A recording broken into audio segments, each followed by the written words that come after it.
que podamos tener un poquito más de elementos y no nos agarren con el examen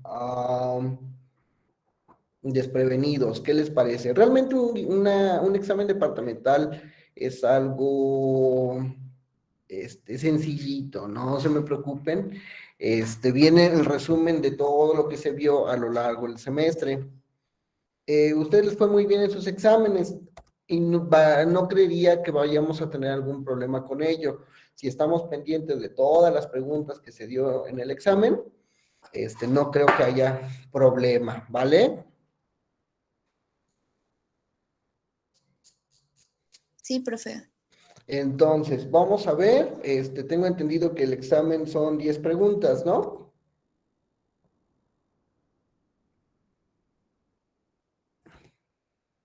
De los departamentales. Sí. Y son preguntas de respuesta de opción múltiple. Entonces, bueno, vamos a ver primero, ¿qué ciencia? Les voy a vamos a trabajar 36 incisos. Entre todos vamos a procurar darle solución en este momento. ¿Qué les parece? ¿Qué ciencias están relacionadas con la neuropsicología, chicos? ¿Se acuerdan? Primeras lecturas donde revisamos el libro de Portellano. René. Las ciencias naturales. Recuerden que habíamos comentado, neuropsicología están relacionadas con Valeria. Creo que con la psicobiología, con la neurología, con la... Ay, solo de esas me acuerdo, profe. Ujú.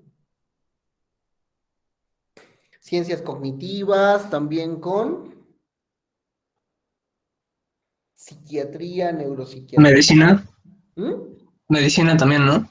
Con la medicina, exactamente. Todo lo que tenga que ver relacionado con neuro, vamos a estar alrededor de ellos. Hay unas que no están tan cercanas, ¿se acuerdan cuáles serán? Las ciencias computacionales, en donde se están utilizando muchísimos modelos para sobrellevar esa situación.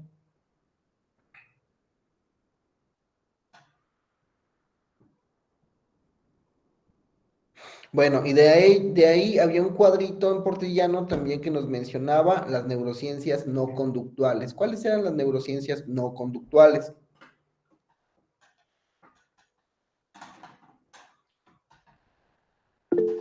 Evelyn. Yo tengo aquí la neurología, neurología, neuropsicología, anatomía y neurofarmacología. Exactamente.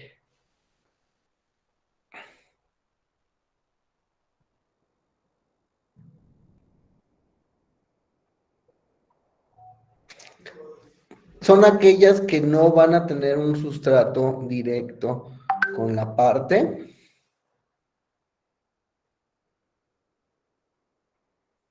de la conducta humana, de la conciencia humana en ese sentido. Y las conductuales, que pueden ser, por ejemplo, biología, que puede ser neurología, los neurólogos no necesariamente ven conducta.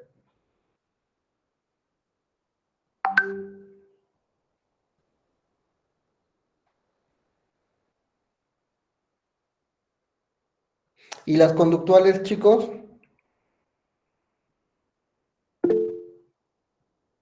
Dígame, Evelyn. Es la psicobiología, la psicología fisiológica, la psicofisiología, la psicofarmacología, la neuropsicología y la neurociencia cognitiva. Ya tienen que ver más con características de lo humano, más con una respuesta específica. Ok, muchas gracias, Evelyn. Recuerden que ir marcando en dónde pueden encontrar su respuesta. Repito, les fue muy bien en exámenes, pero valdría la pena que pudieran tener muy claro esa información, porque a veces, pues, el departamento de cómputo hace un poquito redundante esos reactivos. ¿Cuál es la definición de Kolb para psicología? ¿Alguien la recuerda?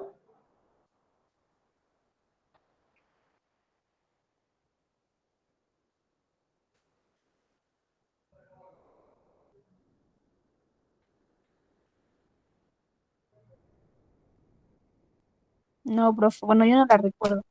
Importante revisar la definición de Kolb. En su momento están en las presentaciones. ¿Saben? Y en nuestra plataforma ya tenemos las presentaciones de la clase. Si no, ahorita se las subo. Para que lo tengamos muy claro. Repito, estos son también reactivos de exámenes pasados.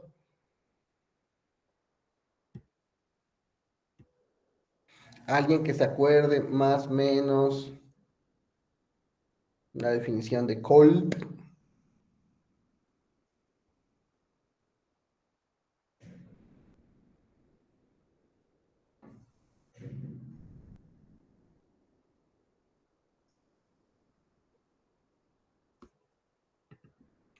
Bueno, ahorita a ver si alguien la puede encontrar para que podamos continuar, ¿sale? Según Portellano, ¿cuáles son las características de la neuropsicología?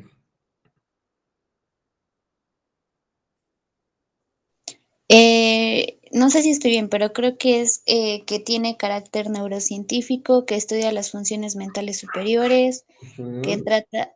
que trata preferentemente de las manifestaciones del córtex cerebral asociativo, estudia las consecuencias del daño cerebral sobre los procesos cognitivos, utiliza modelos humanos y es de carácter interdisciplinar. Muy bien. En ese caso, porque ya no es muy claro con las funciones de la neuropsicología. Si bien podemos utilizar modelo animal como ratitas, como algo más también de un vínculo neurológico, a veces se necesita estudiar específicamente sustancias, circunstancias, características del humano para poder trabajar con un aspecto neuropsicológico físico. Entendamos que podríamos utilizar neuropsicología en algunas otras manifestaciones de lo que llamamos funciones psicológicas superiores o funciones mentales superiores, como el lenguaje, como etcétera, etcétera. Pero bueno, ya las grandes rasgos de lo que nos está comentando Vale son los adecuados para contemplar dentro de su definición. 6. ¿Cuáles son las características de las funciones mentales superiores?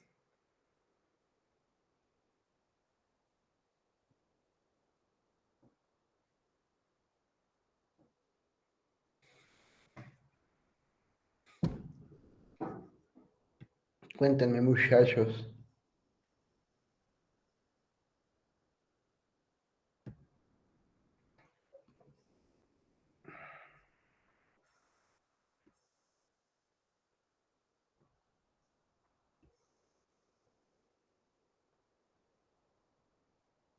Pensemos a lo mejor en algunas características de funciones mentales superiores.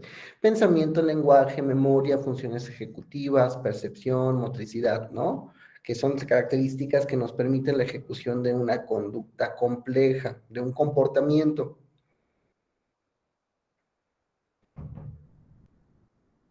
Entonces, las características de las funciones mentales superiores prácticamente serían todas aquellas que compartimos como seres humanos, las que nos permiten la comunicación, las que nos permiten procesos amplios, la construcción, la cultura, porque lo que hace de diferencia entre una función mental y una función mental superior, ¿qué va a ser? La intención, el motivo.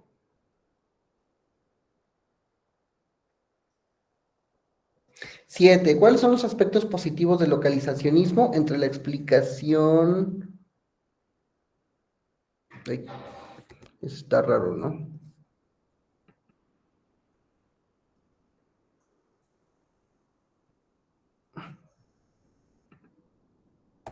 ¿Cuáles son los aspectos positivos del localizacionismo para la explicación de la mente? Uno de ellos es que identifica determinadas áreas cerebrales que están implicadas en el funcionamiento de procesos psicológicos superiores. Otra es que se aleja de las aproximaciones dualistas al considerar que no existe ninguna actividad mental al margen del cerebro. Y desarrolla el concepto de asimetría cerebral, constatando la localización del lenguaje en el hemisferio izquierdo. Yo que le vale. Muy bien. Qué bien. ¿Por qué? Porque todas esas características nos van a permitir explicar de qué forma se da la mente, de qué forma se dan los procesos psicológicos. ¿Vale? Perdón, profe. Todas esas características nos van a poder explicar cómo es que se da el fenómeno de la conciencia humana, cómo es que nos da el fenómeno de la mente, del ánima. A ver, ¿cuáles son las características o los aspectos positivos del antilocalizacionismo? Sospecho que estás en esa página, Vale, ¿nos apoyas en eso? Sí, profe. Bueno, ajá, es que comprende el funcionamiento cerebral como una totalidad. ¿Qué más? Sí, introduce el concepto de funciones cerebrales superiores como complejos sistemas que implican amplias zonas de la corteza cerebral, además de que establece la idea de la organización funcional diferenciada a través de los distintos niveles del sistema nervioso central y por último intuye la existencia de áreas asociativas en la corteza cerebral. Repitamos la primera parte. El localizacionismo nos va a permitir entender el cerebro y cada una de sus estructuras y funciones para poder permitir la manifestación de la mente, la manifestación de la conciencia. Pero el antilocalizacionismo nos hace hincapié en el que todo de manera dinámica al mismo tiempo funciona para poder promover el uso de las actividades psicológicas superiores o bien la mente. En este caso, son contrarias pero complementarias, son contradictorias pero necesarias para la explicación de una situación compleja. A veces algunos profesores lo explican como que es el mismo dilema del electrón y la onda, la partícula y la onda. Un electrón puede estar como permitiendo estas situaciones de que al no observarse funciona en un todo, pero al intentar medirlo y cuantificarlo necesitamos observar una particularidad. ¿Cuál es la diferencia entre neurociencias conductuales y no conductuales? Lo habíamos comentado en clase.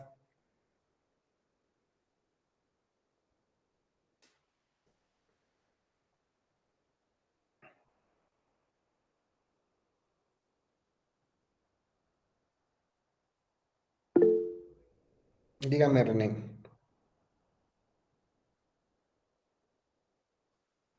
Sería que, o sea, bueno, vale la redundancia, pero unas observan como la conducta y otras como las razones de esa conducta. Entendamos esta otra parte sensible. La conducta es todo aquello que se hace en función del movimiento. El comportamiento va a ser todo aquello que se hace en una serie de conductas hiladas que tienen cierto motivo o intención.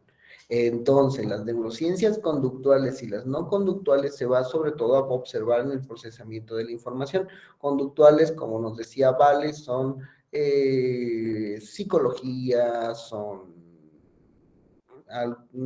fisiología aplicada, porque nos van a permitir la medición de este tipo de aspectos, pero las no conductuales son sobre todo el procesamiento de la información específica. O sea, por ejemplo, neuropsicología cognitiva o neuropsicología, perdón, cognición computacional nos puede ir directamente al aspecto no conductual, ¿no?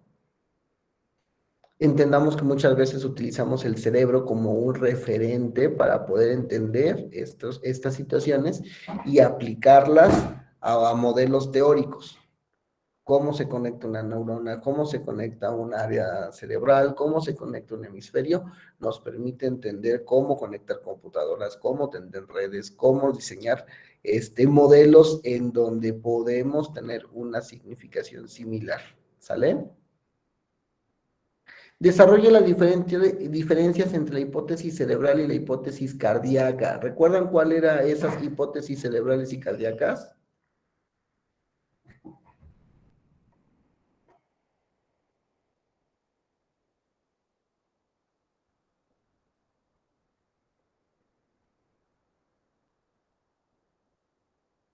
¿Dónde se encontraban los sentimientos y dónde se encontraba el corazón?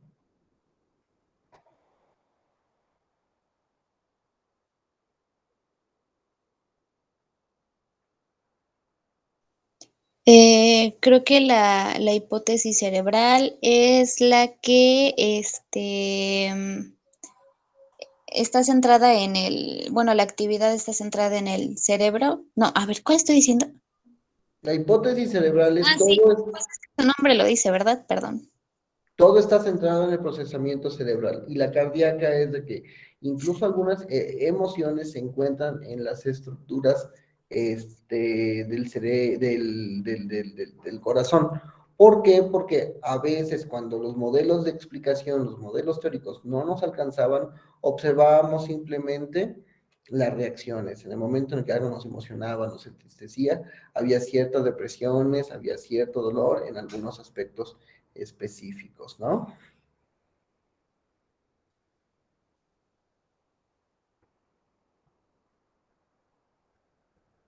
Chicos, 11. ¿Quién fue Franz Joseph Gall?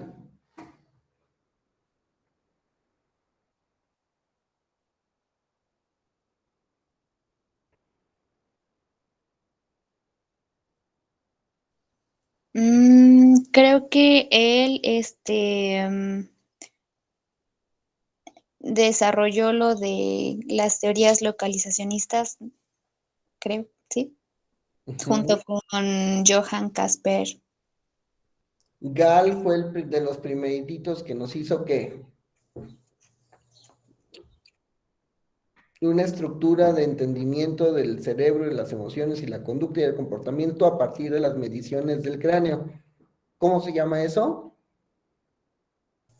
¿Es la cabeza frenológica? Frenología, exactamente. ¿Y qué hacía eso? Hacía mediciones del encéfalo para poder lograr correlatos en las emociones, en la amistad, en la, etcétera, etcétera, etcétera. ¿Sale? René.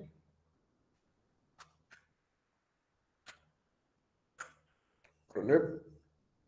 Ay, pero o sea, era como o sea, según como yo lo entendía, era como relacionar características, del cráneo con actitudes, por así decirlo, Ujú. o más bien como con conductas, no sé si sería el término correcto. ¿Qué tanta fe tienes? ¿Qué tanta amistad profesas?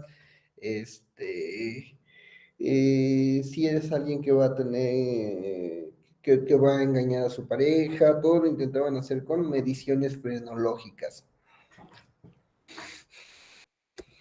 Al principio, porque eso fueron importantes, porque nos permitían entender un correlato de las características de áreas cerebrales o áreas craneales, porque realmente lo que se hacía era una medición del cráneo, no del cerebro, y un correlato con la conducta. Entiéndase que así empezaron muchas investigaciones. Recuerden las personas que revisaron memoria para poder hacer las presentaciones, que incluso las primeras formas de medir la memoria simplemente eran memorizando números o memorizando letras. O sea, ni siquiera era como las mediciones eran muy rudimentarias en este tiempo, de la misma forma Gall. ¿Quién fue Paul Broca y Karl Wernicke, o Wernicke, dirían los alemanes?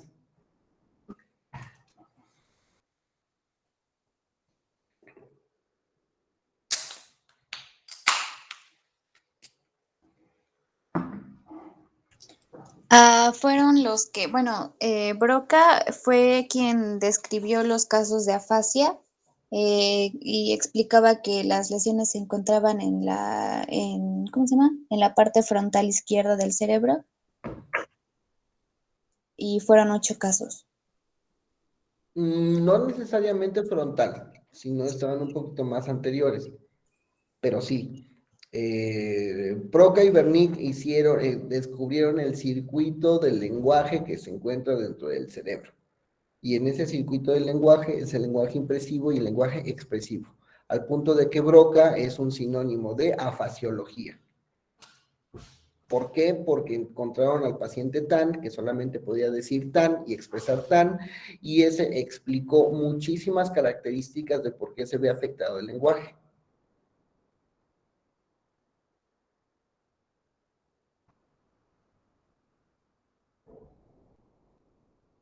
Listo, 13. ¿Alguien puede explicar el desarrollo de la obra de Luria? ¿Quién fue Luria?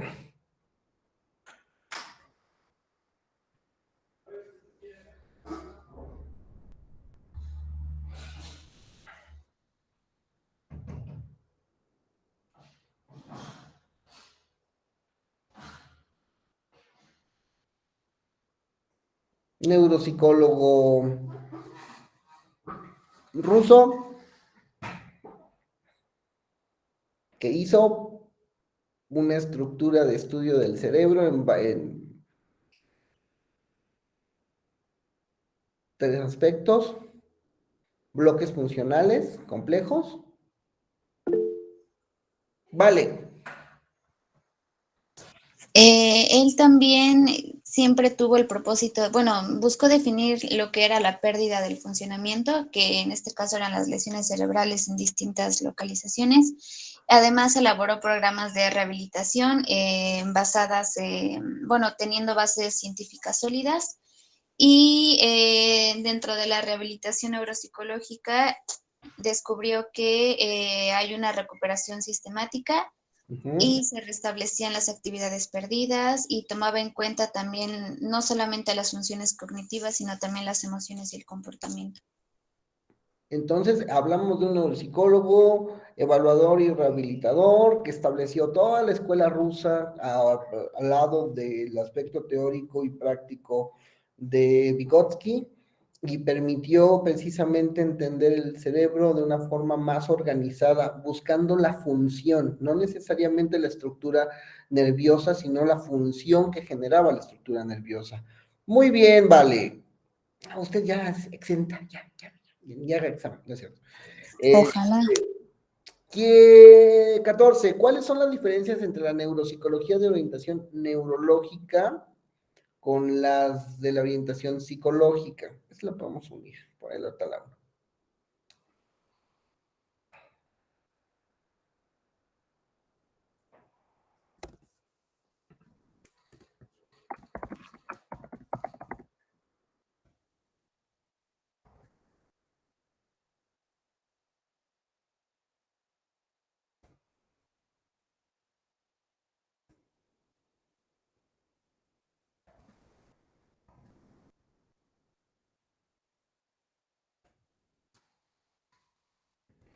Ortellano nos hacía algunos referentes en sus textos, nos decía que hay neuropsicologías de orientación neurológica y neuropsicologías de orientación psicológica. ¿A qué se refiere?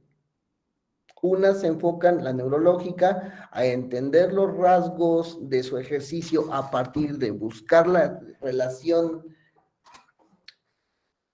de la neurona con la conducta, de la estructura con la conducta, del área con la conducta. Entonces observamos que el área occipital en una distribución de Brodmann de 0,4 va a encargarse de la percepción visual. Y eso es lo que buscaba en ese caso, en ese aspecto, la neuropsicología de tipo neurológico. Ver que el correlato del área 4 de Brodmann pudiera procesar, o fuera completamente responsable de procesar el estímulo visual. Mientras que la neuropsicología de orientación psicológica no le interesaba mucho el sustrato neurológico que estuviera detrás de la estructura, le interesaba la función y le interesaba que esa área 4 permitía que en el bloque 2 luriano pudieran entenderse teóricamente que era el área para poder observar los colores, las matices, las líneas de una obra de arte. Entonces la neuropsicología de orientación psicológica lo que busca es entender la función que se da gracias a una estructura neurológica. ¿Dudas ahí, chicos? No, profe. No, profe. 16. ¿Cuáles son las diferencias entre neuropsicología de orientación dinámica?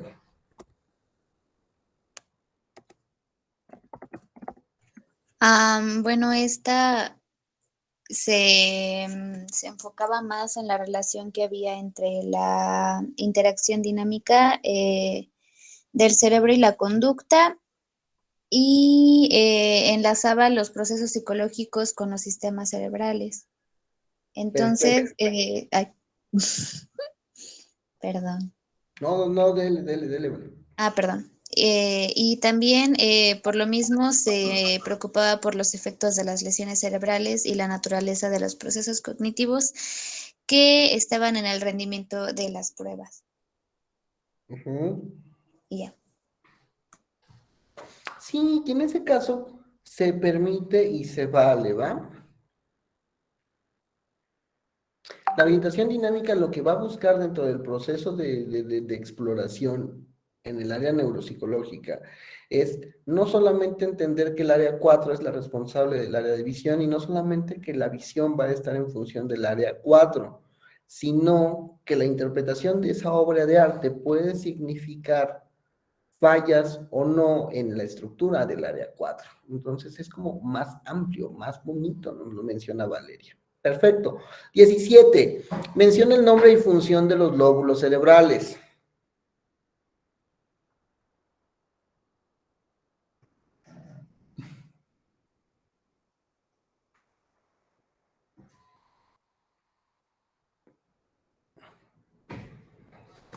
¿Quién nos dice los nombres y funciones de los lóbulos cerebrales?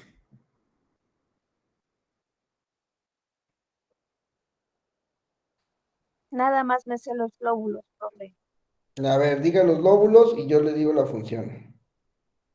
Es el lóbulo frontal, parietal, temporal y occipital.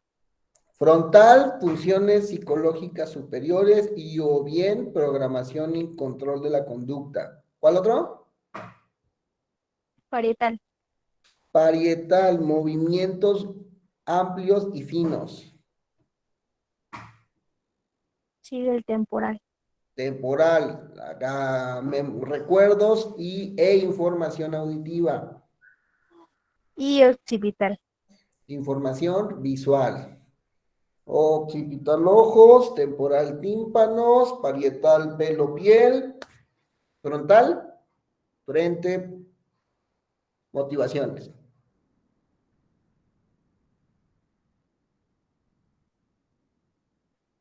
¡18! Determina la función de cada uno de los tres bloques funcionales propuestos por Luria. Bloque 1, vigilia, lo que nos permite mantenernos despiertos, funciones automáticas. Bloque 2,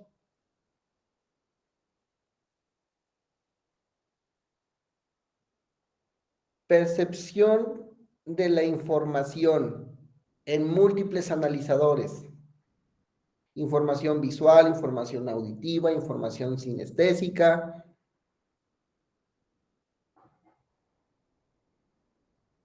Bloque 3, expulsión de la actividad y programación y control, o sea, el que planea la conducta, el que planea la actividad específica. ¿Sale? En el bloque 2 hay algunas características de cómo entra la información y sale la información. Pero bueno, creía que eso sí no los podíamos saltar en el examen. 19. Menciona las funciones que desempeña la zona cortical del área primaria según Brodmann del bloque 2 de la organización del cerebro. ¿Alguien me puede explicar eso?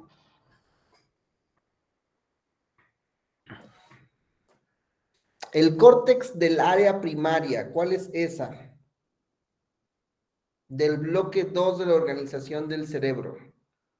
Luria propone 3 niveles. El primer nivel nos va a decir que es la vigilia, mantenernos despierto. El bloque 2 es el área de proyección. ¿Sale? En el segmento 1 del área primaria de proyección. O sea, la forma en la que nosotros vamos a estar viendo. La área primaria del bloque 2 de la organización del cerebro para Luria nos va a desempeñar el recibir información. El recibir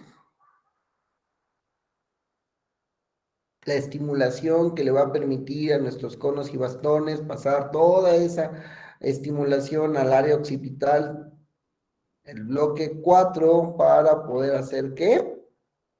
bueno, el área 4 de Brodmann para poder hacer que nosotros percibamos información visual, ¿sale? Es una aferencia. Nos está entrando información visual por el bloque 2 en el área de proyección. ¿Duda?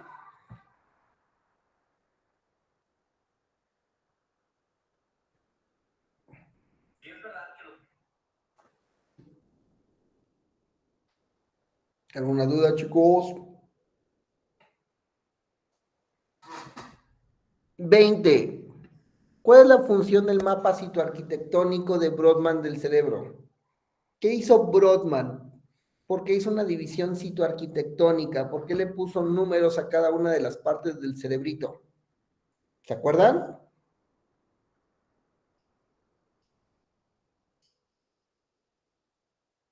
No, profe. Ven que hemos visto algunos mapas en donde vienen todas las estructuras del cerebro. El área 22, el área 23.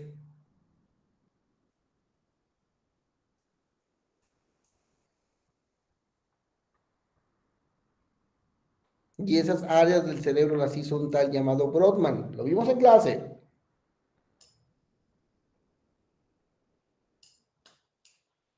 En lo que yo acabo en pendiente, busquen mapa de Brodmann y van a ver cómo se...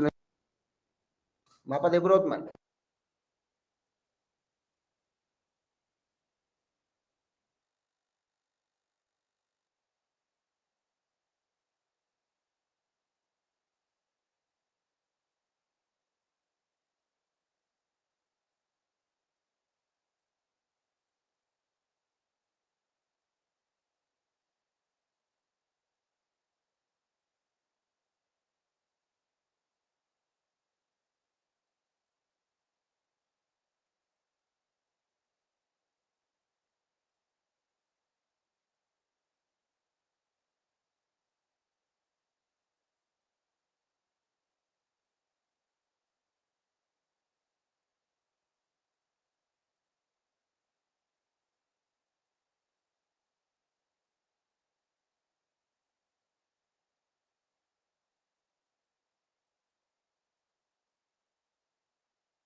Un semestre en una clase. Sí se puede, chicos.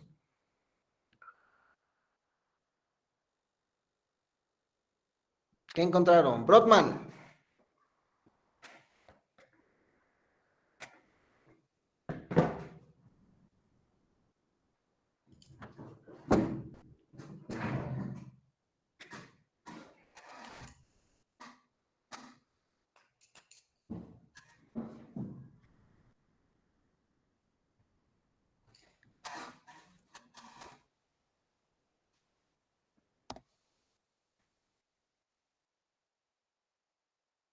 Brodmann realizó una división numérica en regiones del cerebro dependiendo las características de las células nerviosas, entre ellas neuronas y glías, para saber de qué forma algunas áreas respondían con cierta estimulación a otras áreas. Entonces, Brodmann lo que hace es determinar esta área para poder entender cuál es el procesamiento que observaban. Y así como las personas que hacían correlatos con las áreas del cráneo, Brodmann empezó a hacer correlatos con la función que tenía el cerebro para lo demás, ¿no? Y el mapa nos permitió empezar a entender cómo funcionaba el cerebro por sus estructuras anatómicas, neuroanatómicas. 21. ¿De qué se encarga el bloque 3 en el procesamiento de información de las unidades funcionales del cerebro? ¿Hay alguien que la pueda contestar?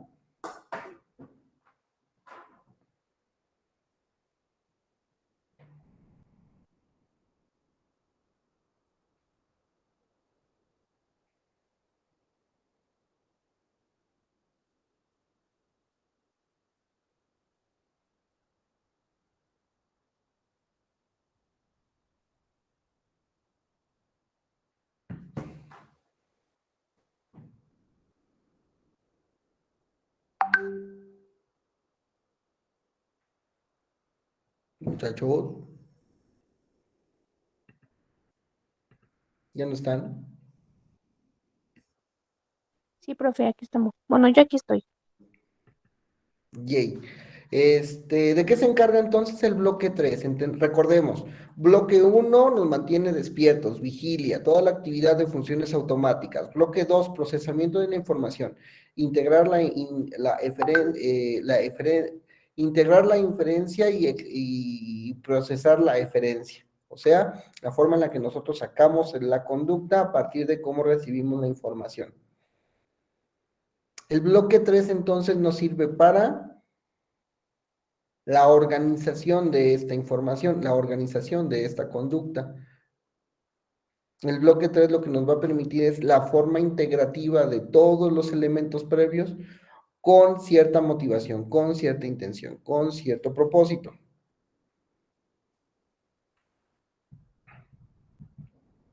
#22. Escribe la definición de Luis Quintanar sobre las funciones psicológicas superiores. Tuvimos como algunas presentaciones que nos pudieron dar muy claro la definición del doctor Quintanar. ¿Se acuerdan?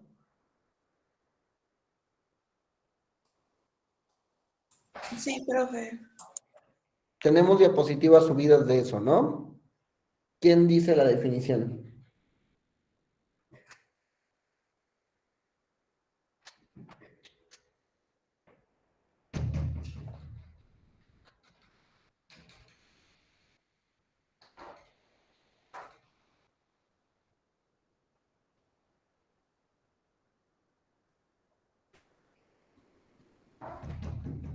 Chicos.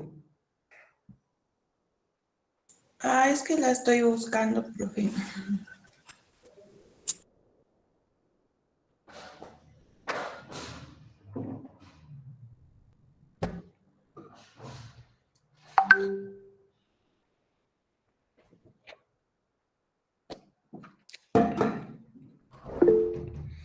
Pau.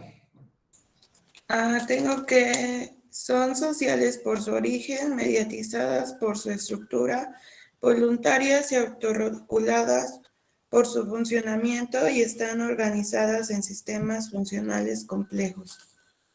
Súper. Esa definición nos va a permitir entender que la memoria, si bien se puede considerar una función psicológica superior, no lo es hasta que está, ¿cómo, Pau?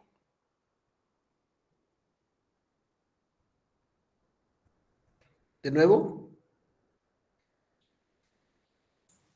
¿Todo de nuevo? Uh-huh. Son sociales por su origen, mediatizadas Hasta que está socializada porque alguien más nos enseñó cómo recordar, alguien más nos enseñó cómo estructurar un recuerdo para tenerlo. ¿Qué más, Pau? mediatizadas por su estructura, voluntarias y autorreguladas por su funcionamiento y están organizadas en sistemas funcionales complejos. O sea, por supuesto que puede ser que yo tenga cierto miedo a cierto animal que alguna vez me atacó, pero eso no es una función psicológica superior. Función psicológica superior es recordar nombre, apellido y teléfono de la chica que me gustó. Eso sí es una función psicológica superior, no lo primero. ¿Vale? 23. Escoge la definición del concepto de función más adecuada para el trabajo de neuropsicología. ¿A qué se refiere con función? ¿Cuál es el concepto de función? Pau. Tengo que es la actividad normal y vital de un tejido determinado y es adaptativa. Entonces, cuando nosotros hablemos de función, vamos a hablar de cómo una estructura va a permitir adaptativamente movimiento, actividad, conducta, comportamiento, reflejo. La función de mis músculos no es escribir, la función de mis músculos es tensarse y relajarse en el momento que yo así lo decido. Mi conciencia, mi proceso psicológico superior hace que la tensada de cada uno de mis músculos, de cada uno de los dedos con los que hoy cuento, puedan generar un una grafía, y esa grafía pueda generar lenguaje, y ese lenguaje pueda pasar un mensaje.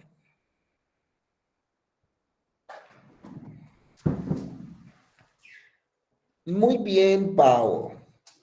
¿Dónde vamos? ¿Dónde vamos? 24. Ya casi acabamos, chicos. Escribe dos diferencias entre la segunda y la tercera unidad funcional de Luria. La segunda dijimos que iba a integrar la información visual, auditiva, sinestésica. Y la tercera unidad, ¿qué va a hacer con esa información?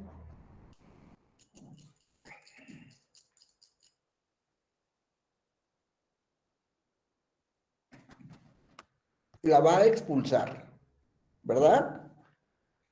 La va a codificar, la va a modificar según nuestros intereses y la va a reenviar.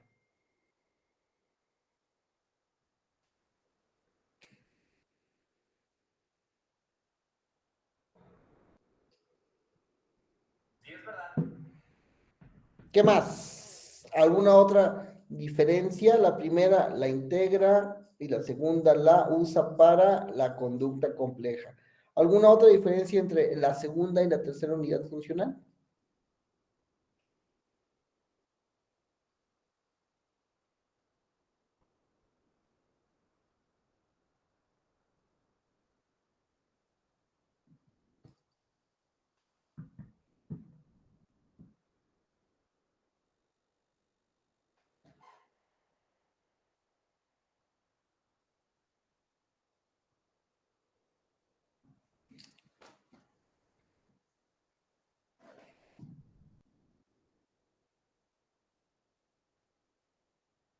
De rápido, la segunda unidad es un procesamiento en muchas capas.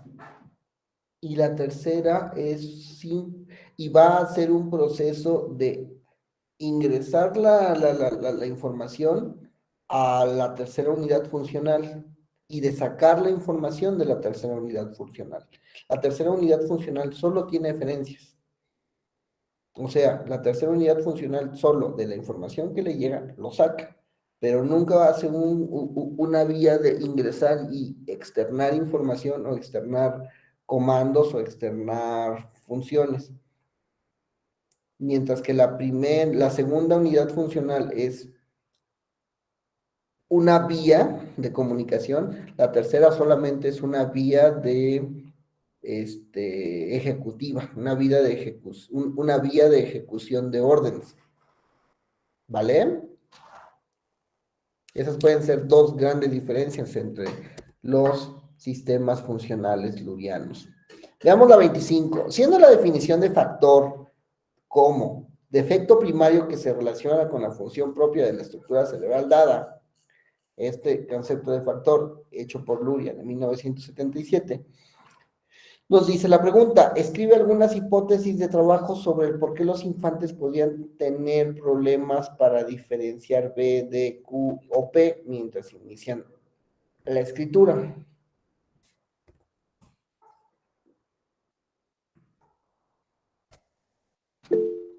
Pau. A esa yo recuerdo que estaba en el examen, pero no le entendí muy bien y solo puse que porque tenía una estructura parecida. En este caso recordemos que el factor es el defecto primario, o sea, lo que yo no puedo entender. Pensemos en el hombre que confundió a su mujer con un sombrero. ¿Cuál era el factor que hacía que el chico no reconociera a su mujer de un sombrero? No es porque la desconociera ni porque no conociera un rostro, es porque no podía ajustar las características y las propiedades de cualquier rostro y los podía trasladar a un recuerdo. Entonces, el factor es que no podía comprender la distribución de un rostro. Imagínense que los rostros que ustedes vieran a lo largo de su camino no fueran rostros, o sea, que estuvieran con humanos que no tuvieran rostros o que no pudieran leer sus rostros.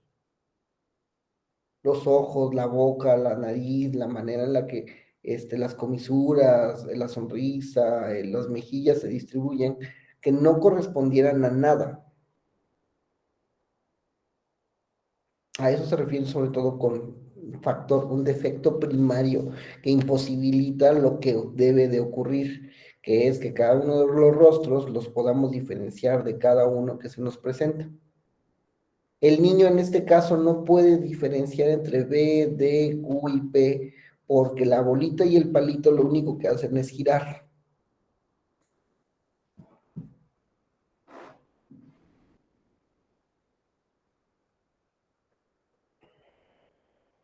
Y en ese defecto pueden existir algunos factores, por ejemplo, la lateralidad. Yo no diferencio derecha ni de izquierda, por eso no puedo diferenciar la B de la D. O a lo mejor todavía no entiendo el concepto de arriba abajo, por lo tanto no puedo diferenciar la P de la Q. El factor no es la bolita y el palito, el factor no es no entender el lenguaje, el factor no es buscar esas situaciones diferenciadas. El factor es la lateralidad y la horizontalidad.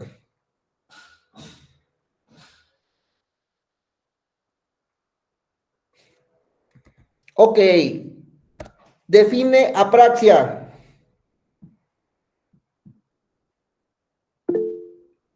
Evelyn. Son las acciones motoras coordinadas que se realizan para la consecución. Ay, ay, ay. Espérame tantito.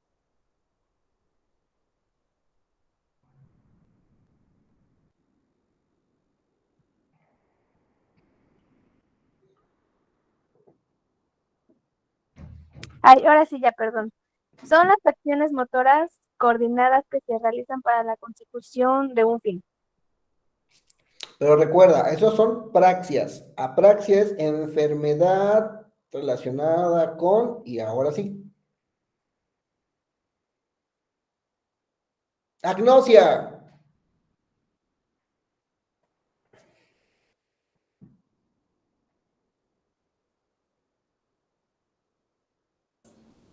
Yo lo digo, profe. Es un trastorno perceptivo derivado de lesiones cerebrales. ¿Perceptivo de qué? Pues yo lo asocio como con el señor que confundió a su esposa con un sombrero. La percepción de él era distinta por, ay, ¿cómo se llama? Ya no me acuerdo bien qué tenía, pero no podía ver bien las caras y era muy fácil que se confundiera, yo qué sé, a un niño con una planta y eso. Entonces su percepción era distinta, entonces por eso. Pero creo que también tenía agnosia, ¿no? ¿Pero el factor era la percepción o el conocimiento de la percepción?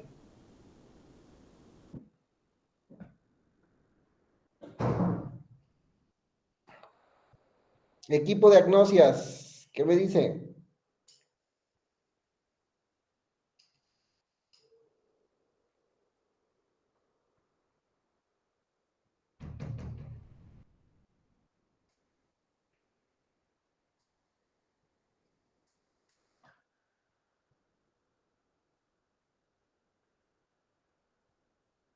Lilian.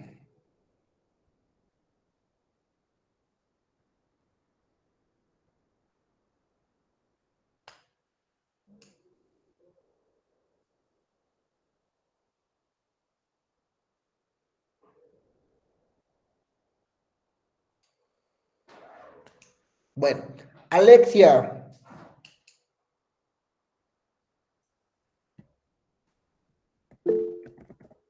¿Sí? No sé si estoy bien, pero es la alteración en la comprensión del lenguaje. Pero sobre todo en la de, Pau, Las letras. la lectura, que es en comprensión del lenguaje escrito, porque es la incapacidad de poder observar grafías, o la dificultad de las grafías. ¡Acalculia!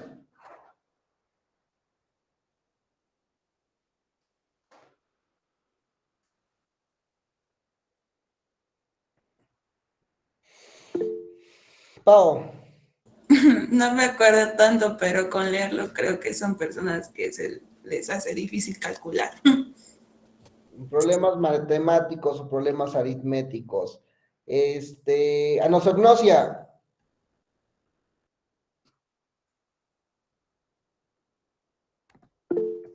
¿Sí? Tiene que ver con los problemas olfatorios, que la percepción del olfato es distinta. Nope. Incapacidad para observar la enfermedad en uno.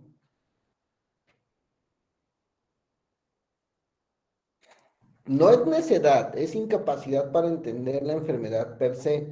Por ejemplo, yo tengo gripa y me duele la cabeza y tengo fiebre, entonces alguien me dice, oye, pues estás mal. Y yo digo, no, no, estoy bien, estoy súper bien. Para nada estoy mal.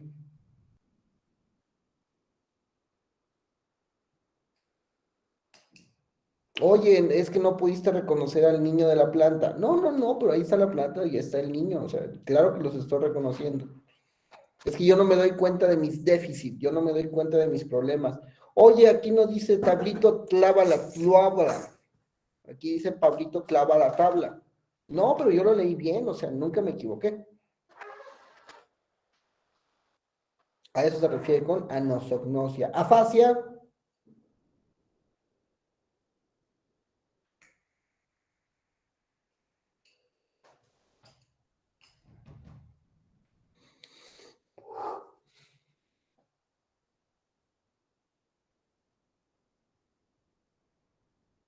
¿qué es afasia, muchachos? ¡Pago!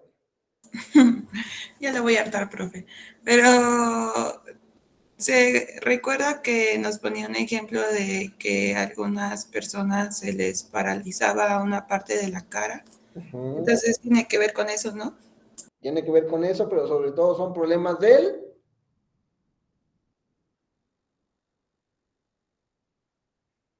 lenguaje.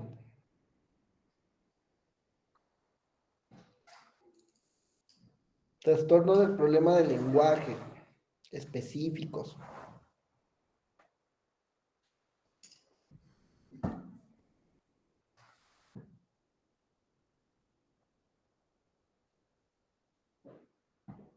Por ejemplo, no comprender sonidos del lenguaje, no emitir sonidos del lenguaje, decir solo sonidos del lenguaje específicos, etcétera, etcétera.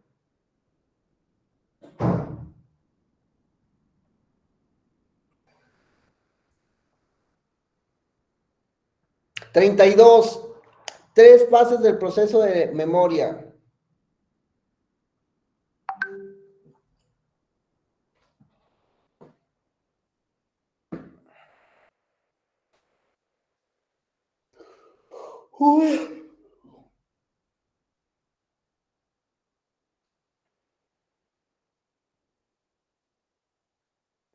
Percepción,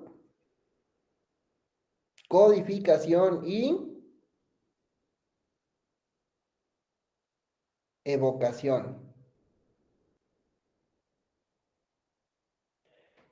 Donde ingreso la información, fase 1, percepción, donde codifico la información, fase 2, donde estructuro semánticamente cada una de las características de lo que estoy percibiendo, y 3, evocación, en donde yo traigo de mi memoria de trabajo, en donde yo traigo de mi memoria episódica, en donde yo traigo de mi memoria semántica las características de lo que necesito recordar en ese momento. ¿Vale? Sí, profe. 33 tipos de atención. Cuando yo ni pestañeo y me mantengo muy concentrado en algo, es una atención de tipo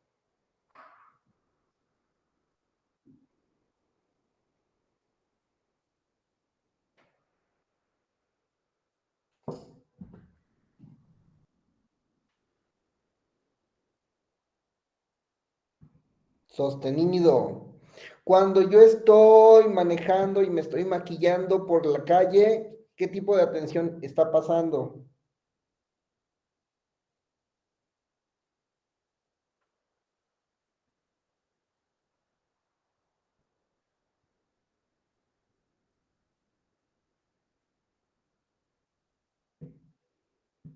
Chicos,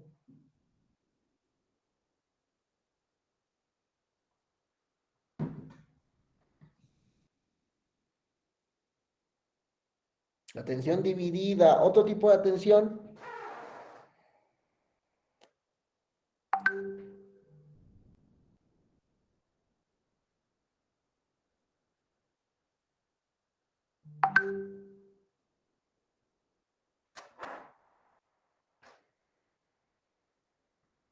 Cuando yo estoy con una atención en donde debo de estar haciendo un ejercicio y cambiando a hacer otro ejercicio completamente distinto, alternante.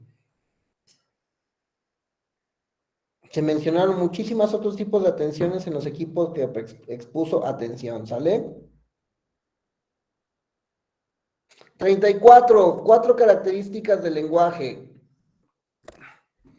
Equipo de lenguaje, ¿se acuerda cuando nos dijo sintaxis, pero también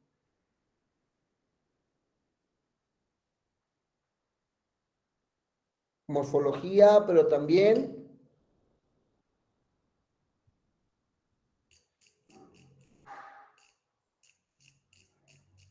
muchachos,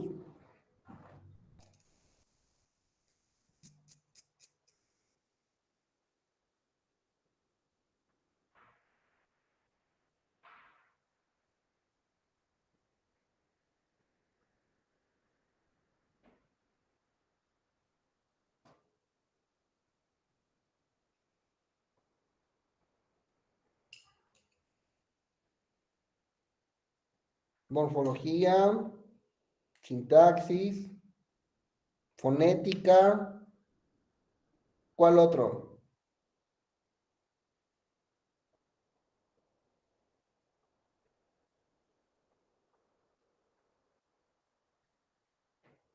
Gramática, ¿no?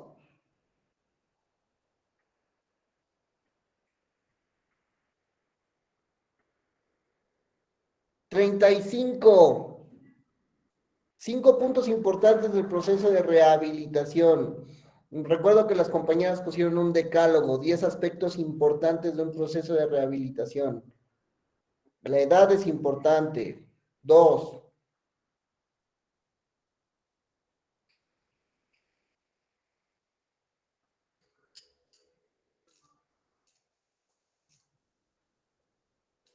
Mientras más rápido se pueda atender la lesión, mejor. 3.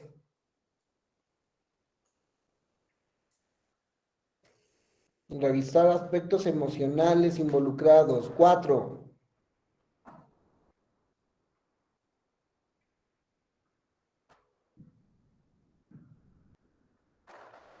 Equipo de rehabilitación, Wendy.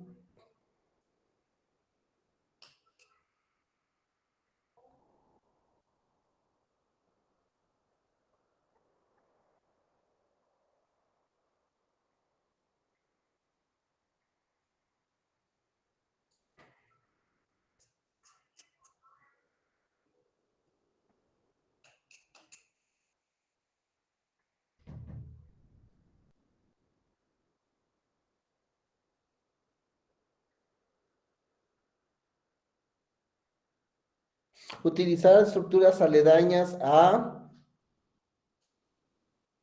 funciones perdidas. Este era el 4, ¿no? 5. Rehabilitación psicosocial. No siempre se podrá rehabilitar la función física, entonces se tienen que hacer adecuaciones sociales. Y por último, ¿qué es plasticidad cerebral?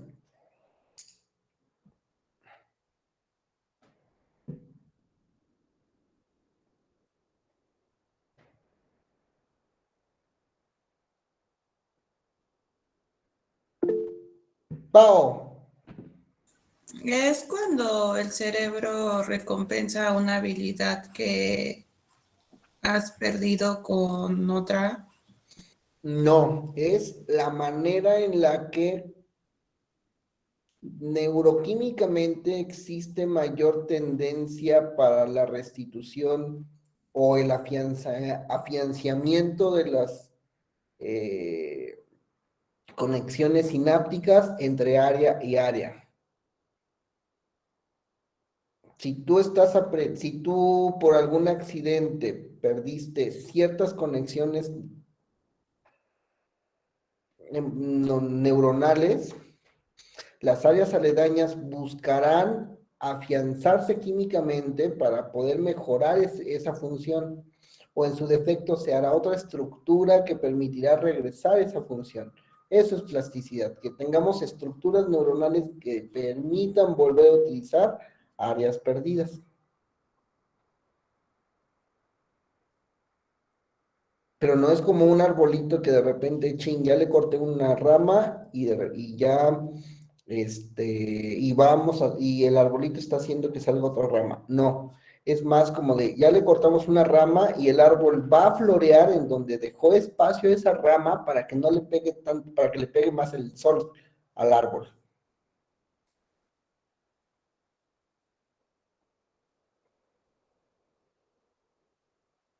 ¿Sale? Sí, profe. Sí, profe. Bueno, como veo que están súper activos, vamos a dejarla aquí. Voy a terminar la grabación, subo inmediatamente esta grabación para que la puedan tener de sustento y les sirva como guía. Las definiciones puntuales yo les recomiendo que la encuentren en sus apuntes, en las presentaciones de la clase. Las tengan muy presentes en el momento en el que vayan a hacer su examen. Los ejemplos prácticos, recuerden, 3 bloques funcionales, el segundo se divide en 3, el tercero se divide, el tercero solamente ordena, el segundo hace como de todo. El primero los mantiene despiertos. Luria es de los más importantes autores, Wernicke de los más importantes, Portellano es el que hace las clasificaciones de tipos de neuropsicología, no nos perdemos a esas tablas. Y lo que son los problemas de los trastornos, afasia, alexia, aprasia, anosognosia, abulia, anaritmetría. ¿Por qué? Porque todas estas son características que se van dando en función de la pérdida de factores. Los factores son lo que en general nos hacen determinar si sí o si no se encuentra un problema para la ejecución de una función. Y la función es lo que nos permite la manifestación de la conducta, comportamiento, aprendizaje, etcétera, etcétera. Termino la grabación, chicos.